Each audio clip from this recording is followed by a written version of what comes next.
वफाकी हुकूमत ने ईद की छुट्टियों का ऐलान कर दिया है। मुल्क भर में 26 से 28 मई तक ईद तातीलात होंगी। वज़ीर आज़म शहबाज शरीफ ने ईद तातीलात की मंजूरी दे दी है। वज़ीर आज़म की मंजूरी के बाद काबीना डिवीज़न ने बाज़ाब्ता नोटिफिकेशन जारी कर दिया है।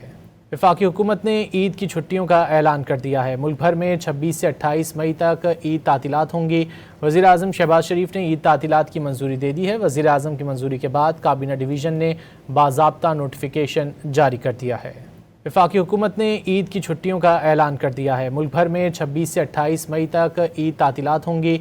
वज़ीर आज़म शहबाज शरीफ ने ईद तातीलात की मंजूरी दे दी है। वज़ीर आज़म की मंजूरी के बाद काबीना डिवीज़न ने बाज़ाब्ता नोटिफिकेशन जारी कर दिया है। वफाकी हुकूमत ने ईद की छुट्टियों का ऐलान कर दिया है। मुल्क भर में 26 से 28 मई तक ईद तातीलात होंगी।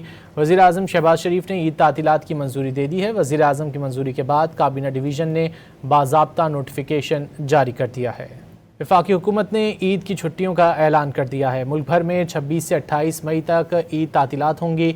वज़ीर आज़म शहबाज शरीफ ने ईद तातीलात की मंजूरी दे दी है। वज़ीर आज़म की मंजूरी के बाद काबीना डिवीज़न ने बाज़ाब्ता नोटिफिकेशन जारी कर दिया है।